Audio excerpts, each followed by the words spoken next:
Fallait dire ça par la foi. La gloire de Dieu sur ma vie. Au nom de Jésus. Aujourd'hui, mais pour toujours. La gloire de Dieu. La gloire, frère. Ça dit que la gloire, quand tu la vis, je vous dis, mes amis, la gloire de Dieu. La gloire. La gloire de Dieu. Amen. Donc, le thème de notre méditation, là, c'était du prophétique. C'était sur la manifestation de la gloire de Dieu. Parce que c'est le but que nous visons à la maison du côté, la manifestation de la gloire de Dieu. Ça veut dire quoi ce mot que nous entendons souvent, la gloire de Dieu ici? La gloire de Dieu. Qu'est-ce que la Bible entend par la gloire de Dieu? Et comment y accéder? C'est ça sur quoi j'aimerais vous entretenir ce matin. C'est quoi la gloire de Dieu au juste? J'aimerais vous montrer par la Bible, et je ne veux pas me contenter des définitions, les mots hébreux, les mots grecs, ça sert à rien ce matin. On va prendre ce que la Bible entend par cette affaire de la gloire de Dieu. Je vous donne un exemple déjà de la gloire vivante de Dieu. Matthieu rapporte que lorsque Jésus est mort, pendant que Jésus expire sur la croix, là-bas au temple il se passe quelque chose, le voile se déchire, ce qui ne s'était jamais vu depuis que le temple existait. Jamais de la vie. Et la Bible déclare que le voile se déchire de haut en bas, la terre trembla. Hey, non seulement la terre a tremblé, mais les rochers se fondirent. Les rochers se fondirent. C'est ce que les humains quand ils meurent, c'est comme ça. La Bible dit, verset 52, des tombes s'ouvrirent. Les tombes. Vous passez à côté là, en métro, ou en voiture, vous voyez des tombeaux, vous voyez des cimetières. Et vous imaginez les tombes, les tombes s'ouvrent. Et non seulement ils s'ouvrent, la Bible dit, et les corps de beaucoup d'hommes fidèles à Dieu, qui étaient morts, ressuscitèrent. Faux mondial. Les tombes s'ouvrent. Et les gens qui sont dedans, enterrés depuis des années, sortent. T'as dit ta grand-mère qui priait, elle sort de là. Tu la vois, elle rentre dans la ville. La Bible dit que, et pendant ce temps, ils quittèrent leur tombeau, les morts. Et ils allèrent, après la résurrection de Jésus, ils entrèrent dans la ville sainte, où beaucoup de personnes les vivent. En voyant cela, le tremblement de terre et tout ce qui se passait, l'officier romain était intelligent. Il dit, et les soldats qui le gardaient disent, Jésus était certainement le Fils de Dieu, parce qu'il était plus d'épouvante. L'épouvante, c'est l'extrême peur. Voilà une idée de la gloire de Dieu. Le Fils de Dieu qui décède. Pendant qu'il décède, il expire. Sa mort est spéciale. Les rochers se fendent. La ville, le pays tremble. La ville est couverte d'obscurité, de ténèbres. Les rochers se déchirent. Les tombeaux des saints, pas tous, mais les saints seulement. Vous comprenez? Ça veut dire que la sainteté là que vous avez, je vous assure que ce n'est pas seulement dans votre vie. Ça vous suivra même dans votre mort. Souvenez-vous, quand les Moabites ont voulu enterrer quelqu'un, les brigands sont arrivés. Ils ont fui, ils ont laissé tomber le cadavre. Seulement quand le cadavre est tombé, il est tombé sur le tombeau de Élisée, un homme saint.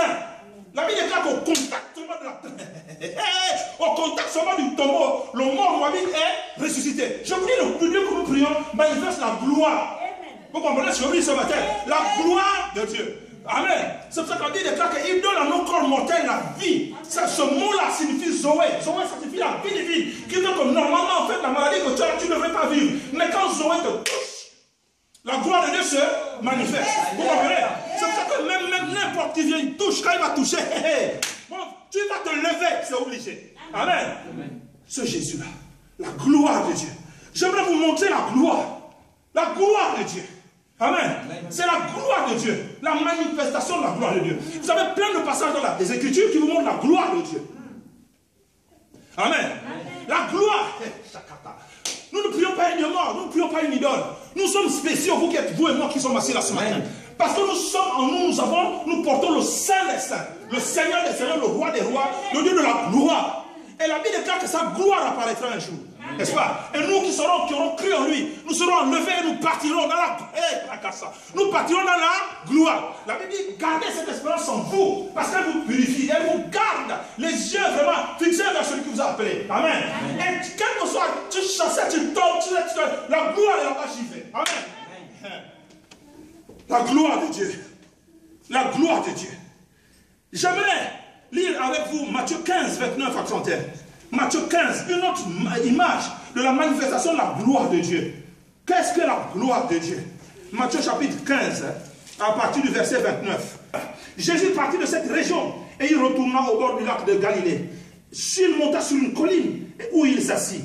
Des foules nombreuses vinrent auprès de lui et avec elles des paralysés, des aveugles, des sourds-muets, des extropiés et beaucoup d'autres malades.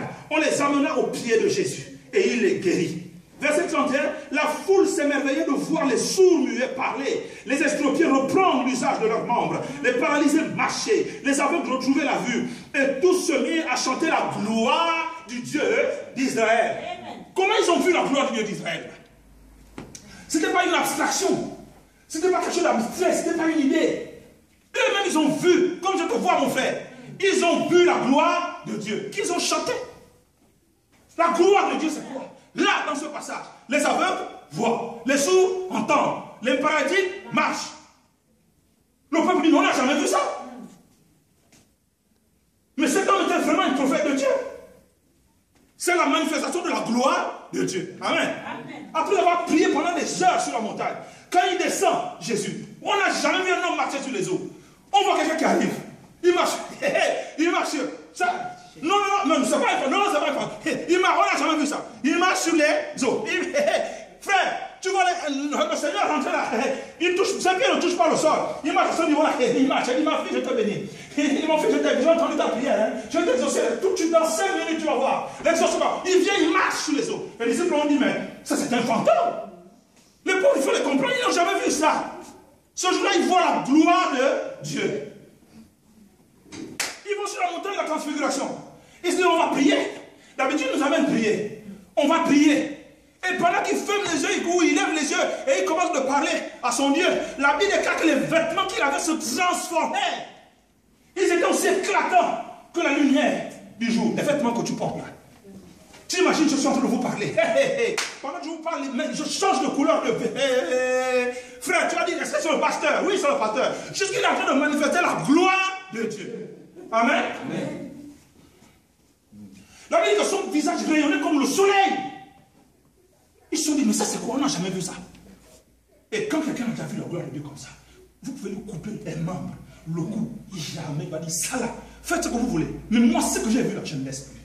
C'est pour ça qu'il est important dans ta vie de voir la gloire de Dieu. Parce que même si les autres ne sont plus là, frère, ce que Dieu t'a dit, tu vas rester établi parce que c'est Dieu qui te l'a donné. Amen. La gloire de Dieu. La manifestation de la gloire de Dieu. Lisons Exode au chapitre 24. Exode chapitre 24. Exode au chapitre 24, s'il vous plaît, à partir du verset 9. Juste deux versets. Exode 24. La maison du potier vivra prophétiquement la gloire de Dieu. Amen. Amen. Amen. Oui, la gloire de Dieu. Nous allons la vivre, la gloire. Dites la gloire.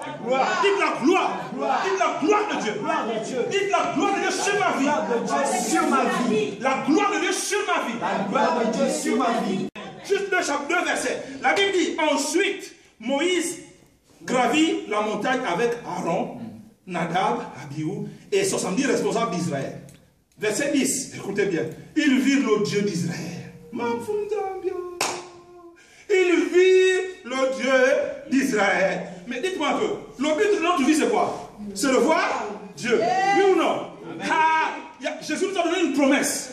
Il a dit, heureux ceux qui ont le cœur pur, car ils verront Dieu. J'ai dit, toute ta foi c'est pour aller où? La foi c'est pour voir le mari, pour voir la femme, pour avoir l'argent, pour avoir seulement le travail. Tout ça c'est bien, il va te donner. Mais il y en a qui même tout ça plein. C'est-à-dire que s'il peut même te donner, changer ta vie tout de suite. Mais ça ne suffit pas, c'est maigre par rapport à ce qui vient. La Bible dit quoi? Que heureux, celui qui a le cœur pur, car il verra Dieu. Votre Dieu là, il est où? La Bible répond, notre Dieu est dans le ciel et il règne. Vous comprenez aujourd'hui là? Il est où votre Dieu? Notre Dieu est dans le ciel et il règne. Frère, ton Dieu est dans le ciel et il règne. Amen. Mais un jour,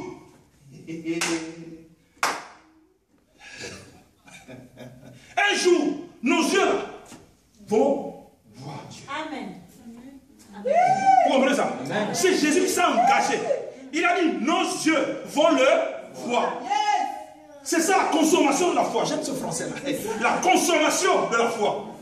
C'est la consommation. Ça dit qu'un jour, nos yeux vont voir Dieu. Amen. Vous comprenez ça? Amen. Frère, il n'y a pas une tribulation qui va te fatiguer quand tu as cette espérance dans ton cœur. Il n'y a pas.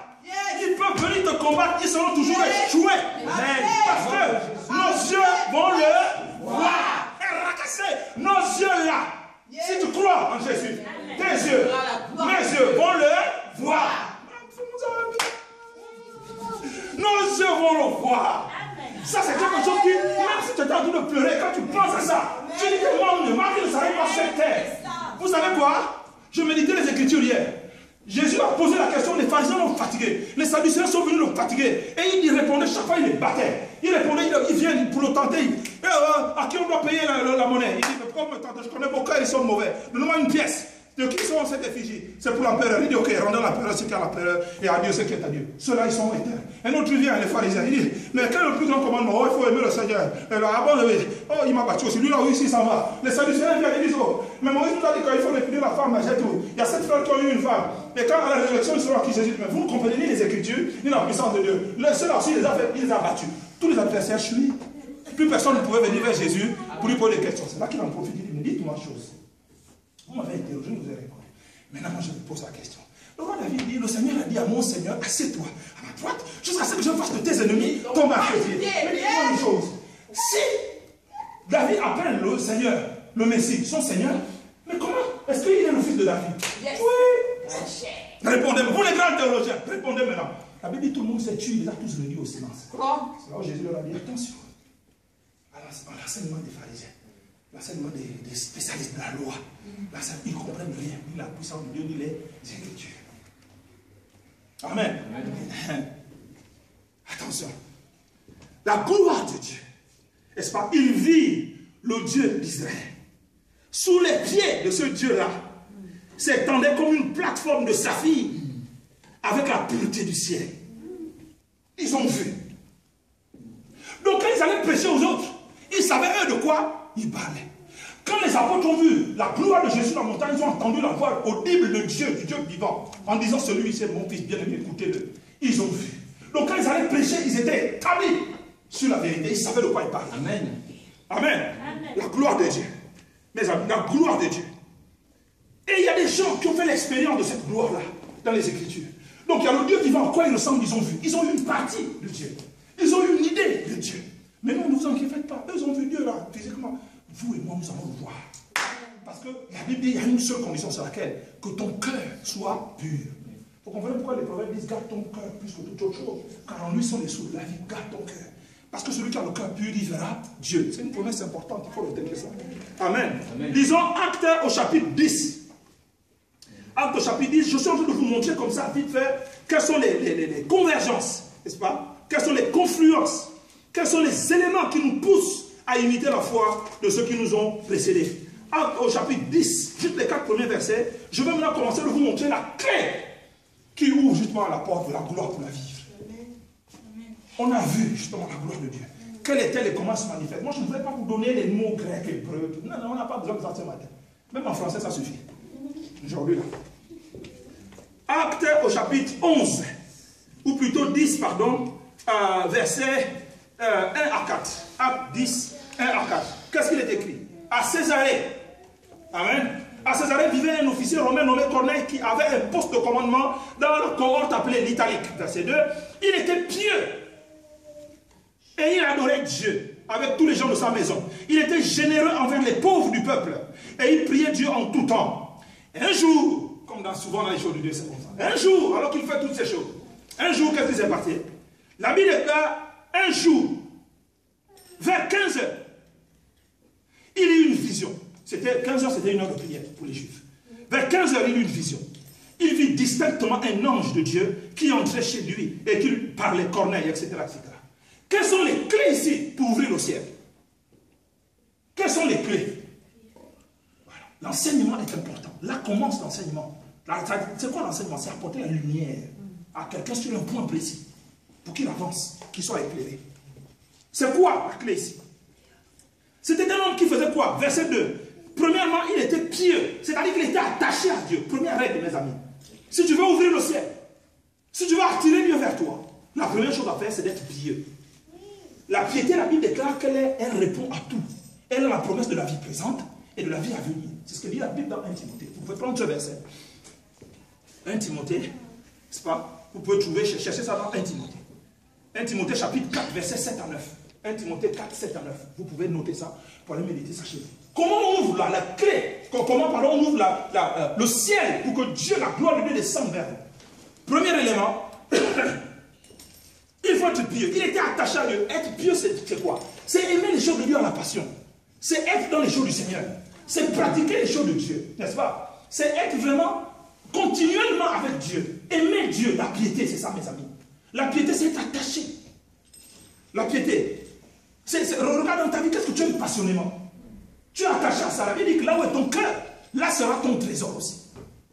La piété, tu te lis toi-même, tu t'attaches volontairement à Dieu. La piété. Et la Bible promet que cette piété-là, le fait de marcher comme ça, amen, ça contient la promesse de la vie d'aujourd'hui. Ça dit que tout ce que tu veux dans cette vie-là, en principe, tu vas le recevoir parce que tu es pieux. C'est-à-dire parce que tu es attaché à Dieu. C'est ce que la Bible dit, elle est utile à tout. Le fait que tu sois en relation avec Dieu continuellement, ça a la réponse à tout. La piété, n'est-ce pas? Elle a la réponse de la vie d'aujourd'hui, la vie présente. Mais aussi la vie à venir. Et pourquoi je vous citais tout à l'heure les versets avec merci Seigneur, ça me revient. Pourquoi je vous citais les versets où Jésus a réduit tout le monde au silence? C'est parce que Jésus a dit, mais vous n'avez jamais lu qu'il est notre Dieu. Il dit aux Sadducéens, quand ils disent que oui, mais quand ils vont ressusciter, les 7 frères qui l'ont eu pour épouse, la seule femme là, à qui sera-t-elle la femme? Jésus a dit, mais vous ne comprenez ni les Écritures, ni la puissance de Dieu. Et Jésus répond, il poursuit en disant, n'avez-vous jamais lu qu'il dit Dieu, que je suis le Dieu d'Abraham, d'Isaac et de Jacob? Et Jésus pose une question magnifique. Il dit, Dieu est-il le Dieu des morts? Vous comprenez ce que je veux dire? Est-ce que Dieu est le Dieu des morts? Non. Dieu est le Dieu des vivants. Donc ça veut dire que si Dieu est le Dieu des vivants, ça veut dire qu'Abraham, Isaac et Jacob sont vivants. Frère, ça veut dire que vous et moi, même quand on va mourir, en réalité on est vivant. Ça veut dire que quand on va sortir, ça veut dire que la terre là va rester. Ça c'est la terre, vous comprenez? C'est la poussière. Vous me dites, quand on va mourir, on va partir. On va partir.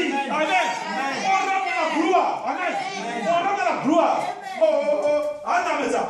Quand on va mourir, quand on quitte le corps là, on part dans la gloire. C'est pour ça que je vous disais la nuit, à la veille de prière, que Paul a dit, il est avantageux de partir. Amen. Car le Seigneur. Car c'est de loin la chose la meilleure. Il dit, mais si je reste, c'est pour porter encore du fruit au milieu de vous. Parce que là-bas, c'est... Mais pourquoi l'enfant de Dieu, quand la mort vient, on tremble. Mais la mort est un gain pour mon tremble. La mort, c'est un gain. Ça veut dire que qui va refuser le gain? Pourquoi dans notre tête, le gain, c'est seulement l'argent? Mais moi, je vais mourir à 120 ans. Yes! J'ai encore du boulot. Mais quand la mort va venir, on a des enfants, on a une espérance, on tremble pas. Quand la mort arrive, tu es là, comme les saints de Dieu que je connais, ils étaient assis. Le livre que tu lis là depuis le matin, tu es assis. Et puis tu dis aux autres, ok, moi le Seigneur est avec les anges sont là. Et tu les vois comme je vous vois, mais eux ils ne les voient pas. Et puis je vous dis que Dieu vous bénisse.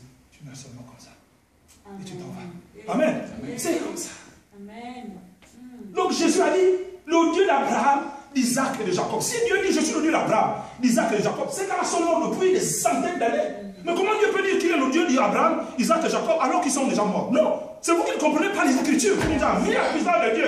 Ces gars-là sont vivants. Regardez sur la montagne de la transfiguration, qu'est-ce qui s'est passé? La Bible dit que Élie et Moïse sont apparus à Jésus. Ces gars-là sont morts, non? Non, en fait. Ils ne sont pas morts. Ils sont vivants. C'est pour que la Bible dit, nous sommes environnés d'un grand nombre de témoins. Vous avez vu un témoin qui est mort? Il est mort, il est mort. Vous avez vu ça où? Hébreux chapitre 12. Nous sommes environnés, verset 1, nous sommes environnés d'un si grand nombre de témoins. Ils sont où? Les témoins là, ils sont dans Hébreux 11, le chapitre d'avant. Vous comprenez? Abel, Abraham, Sarah, Moïse, Paul, Jephthé, tous ces gars-là qui sont morts dans la foi sont vivants. Amen. Vous comprenez? C'est ce que Dieu n'est pas le démon. Non. La Bible dit, soyez renouvelés dans votre intelligence. Pourquoi? Parce que si tu es renouvelé dans ton intelligence, tu vas comprendre la vie différemment. Je te dis, tu vas comprendre la vie différemment. Ça veut dire que si quelque chose change dans ton esprit, ça veut dire que quand tous les matins tu vas siffler, alléluia, tu vas chanter en famba pour nous en anglais. Mais frère, on est chrétien. C'est pas parce qu'on manque d'argent aujourd'hui, on ne peut pas payer la maison qui a pas la joie. Vous comprenez? C'est pour ça que c'est important d'être renouvelé dans notre tête, dans notre esprit. Parce que si tu. Ça veut dire que le renouvellement de l'intelligence, c'est quoi? Ça veut dire que c'est la capacité de comprendre les choses différemment. Vous comprenez? Différemment. Ça veut dire qu'il y a une différence dans ta manière de voir la vie. Hey, c'est différent. Amen. Amen. Alléluia. Amen. Gloire à Dieu. C'est bon la parole de Dieu, Fonza. La parole est bonne. Amen. Première règle, il faut être pieux. Amen. Deuxièmement, il adorait Dieu. Vous comprenez? Premièrement, il était pieux. Deuxièmement, c'était un adorateur. Or, la Bible dit quoi? Le Père recherche des adorateurs. Ceux qui l'adorent en esprit et en vérité. Adore Dieu avec tes biens, avec ton cœur, avec ta vie, avec ton argent, avec tout ce que tu as. Adore Dieu.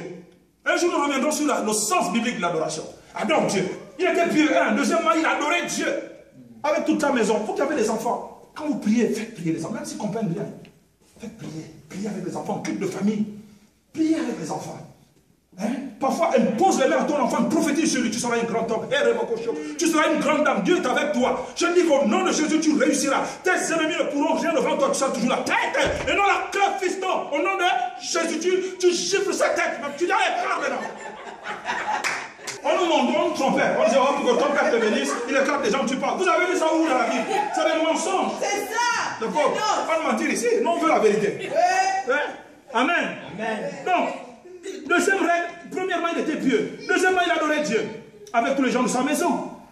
Troisième élément, il était généreux envers les pauvres du peuple. Moi, je vous dis, soyez généreux. Être généreux, c'est être bon, tu donnes. Mais tu donnes plus à ceux qui craignent Dieu. Attention, c'est une règle. Donne aux autres, il n'y a pas de problème. Mais donne davantage à ceux qui craignent Dieu. Je te dis, donne. Parfois, donne même ce qui est le produit de ta propre subsistance. Donne. Tu sais, il y a une règle. Quand tu jeûnes, il y a une règle. La Bible dit, donne ce qui est ton pain à l'autre. C'est ton pain, c'est une chose, mais donne. Il y a une règle, il y a une loi. Regardez même les autres régions quand elles jeûnent. Ils sont bons. Regardez, par exemple, les musulmans. Ils sont très bons pendant les jeûnes. Le ramadan, là, ils distribuent beaucoup. C'est une règle spirituelle. Donc, quand tu jeûnes, parfois, libère seulement. Mais fais surtout le bien aux enfants de Dieu. Surtout au peuple de Dieu. Amen. Surtout au peuple de Dieu. Donc, il était généreux avec le peuple de Dieu. Troisième règle. 1. Il était pieux. 2. Il adorait Dieu. 3. Il était généreux avec le peuple de Dieu. Amen. Et quatrième règle, il priait tout le temps. Oh, mais l'église, là, on prie beaucoup. Il y a trop de veillées de prière. Oh, il y a trop de... Oh, toi, tu n'as rien compris, hein. Il faut prier et encore prier. C'est ça que la Bible dit, prier sans cesse. Ne t'arrête jamais. Même s'il y a une heure avant, tu as prié. Prie encore. Tu es en train de faire ta cuisine. Tu es dans la langue. Tu fais la cuisine, hein. Tu vas au lit. Tu te lèves le matin. Seigneur, je bénis le pasteur. Je bénis les sœurs. Je prie pour l'église qu'elle apporte. Je prie pour ce pays, Seigneur. Je prie pour les autorités de cette nation. Je prie pour ceux qui sont restés en Afrique. Je prie pour l'Europe. Parle. En tout temps, il priait. 4 règles. 4 règles pour ouvrir le ciel et voir la gloire de Dieu. Qu'est-ce qui se passe? Un jour, parce qu'il ne faisait que ça. Il ne faisait que ça. Il ne faisait que ça. Et un jour, moi je vous dis, Dieu, vous ne pouvez pas le piéger, ni le manipuler. Parfois, moi-même, tu ne penses même plus que ça va se passer. Paf! L'ange descend. Physiquement. Ce n'est pas dans les rêves. Non, l'affaire des rêves, laissez-moi ça d'abord. Là, c'est physiquement. L'ange vient lui parler. Frère, ça, c'est pas la gloire, ça. Un être qui n'habite pas ce monde. Il descend spécialement pour toi. Et il t'apporte un message. Vous savez, c'est le premier païen qui s'est converti. Dans l'histoire de l'église, le premier, c'est Corneille, qui nous a dévancé, nous les païens, au sens où païen signifie un homme qui n'est pas du peuple d'Israël. Le premier à se convertir, c'est le gars-là. Pourquoi? Parce qu'il priait tellement Dieu qu'il a dit, non, le gars-là, il faut quelque chose pour lui. Sinon, c'est pas juste. Vous comprenez? Parce qu'il avait mis ces 4 règles-là en pratique. 1. Il était pieux. 2. Il faisait quoi? Il adorait Dieu. 3. Il faisait quoi? Il était généreux. C'est bien son argent. Il donnait, il faisait beaucoup d'offrandes au peuple. Et 4. Il faisait quoi? Il priait régulièrement. Et je vais ajouter, 5e règle, notez-la. Il jeûnait. Le jeûne ajoute de la puissance à ta vie, à ta prière. Le jeûne te qualifie, mon ami. La Bible dit que Paul dit, je me rends recommandable par les jeûnes. Et parce que quand tu jeûnes, les démons même ils s'en vont. Oh là, on ne peut plus rester. Oh, on ne peut plus rester. Je vous assure, ça déploie une puissance. Pourquoi vous pensez que même les sorciers avant de vampire ils jeûnent? Pourquoi vous croyez ça? C'est une règle spirituelle capitale. Vous comprenez ça? Genre qu'il faut commencer à jeûner, papa. Amen. Vous prenez 24 heures pour jeûner, pour chercher la face de Dieu. 48 heures, une semaine, plus s'il faut. 5 règles qui ont fait que la gloire de Dieu s'est ouverte. Numéro 1, c'est quoi? Il était pieux. C'est-à-dire attaché. Viscéralement, ajoutez ça. Viscéralement. C'est-à-dire cette tripe à ton cœur est attachée à lui. Deuxièmement, il faisait quoi? Il adorait Dieu. Et adorer Dieu, je vous l'ai expliqué, c'est non seulement l'aimer passionnément, mais en même temps, c'est pouvoir l'adorer avec ses biens, avec son cœur, avec ses... Vraiment, il est dans votre cœur, vous l'aimez passionnément. Troisièmement, il faisait quoi? Il était généreux. C'est qu'il était bon. Amen. Avec le peuple de Dieu. Soyez bons, faites des offrandes à tout le monde, mais davantage au peuple de Dieu. C'est très important comme règle. Et quatrièmement, il faisait quoi? Il priait comment? Constamment. L'adverbe est important ici. Il priait constamment. Et cinquième règle, il faisait quoi? Il jeûnait continuellement. Amen. Ne vous laissez pas perdre. Ici à la maison du potier, nous devons voir la gloire de Dieu. Je vais vous montrer encore quelqu'un qui a ouvert la clé, n'est-ce pas, qui a compris cette clé-là et qui a ouvert le ciel. Luc chapitre 2. Luc au chapitre 3, pardon, verset 21-22. Luc chapitre 3, verset 21-22. Luc chapitre 3. J'aime prêcher la parole de Dieu. Luc chapitre 3, verset 21-22. Vous y êtes? Je vous lis. Tout le peuple accourait vers Jean pour se faire baptiser. Toujours la foule. Tout le monde est parfait pareil. La foule courait vers Jean pour se faire baptiser. La Bible déclare, Jésus aussi était dans ce nombre-là pour se faire baptiser. Donc, est-ce qu'il y a une différence là déjà? Tout le monde accourait vers Jean, non? Et Jésus était parmi ceux-là, n'est-ce pas? Tout le monde. Mais il faut faire la différence. Elle est où? Elle arrive. La différence c'est quoi? La Bible déclare, or, pendant qu'il priait, qui ça?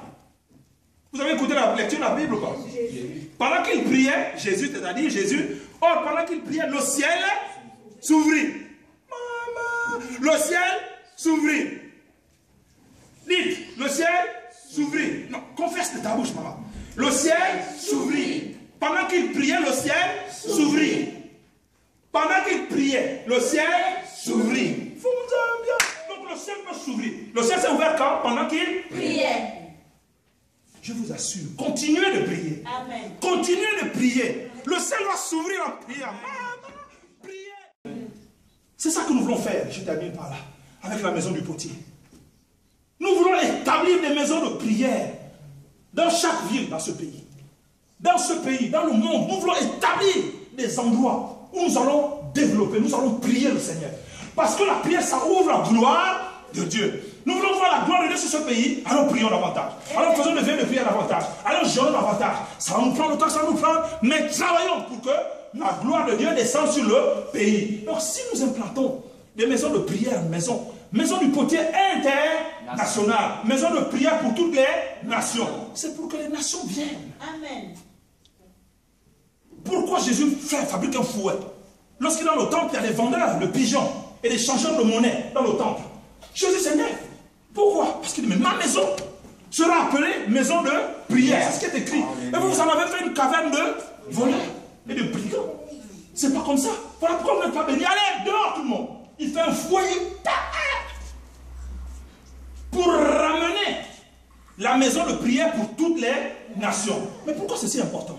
Parce que la chose la plus importante, mes amis, dans un pays, la chose la plus importante dans une famille, la chose la plus importante dans une ville, la chose la plus importante dans un lieu, c'est qu'il y ait un autel dressé à la gloire de l'Éternel. Vous comprenez? Il faut absolument qu'il y ait un autel, une église, un lieu où on invoque le Dieu, l'Éternel des armées, celui qui a créé le ciel et la terre, celui qui dit une chose, elle arrive, celui qui est la résurrection et la vie, celui qui dit je suis l'étoile brillante du matin, celui qui dit celui qui me suit ne marchera plus jamais dans les ténèbres, mais il aura la lumière de la vie. Alléluia. Il faut qu'il y ait un lieu comme ça dans une famille, il faut qu'il y ait un lieu comme ça dans un pays, dans une ville, dans une nation. Et le but de la maison du potier, c'est ça, mes amis. Amen. C'est pour ça que les serviteurs du démon commandent de voir que la maison du potier arrive, que les gens arrivent, que les gens arrivent.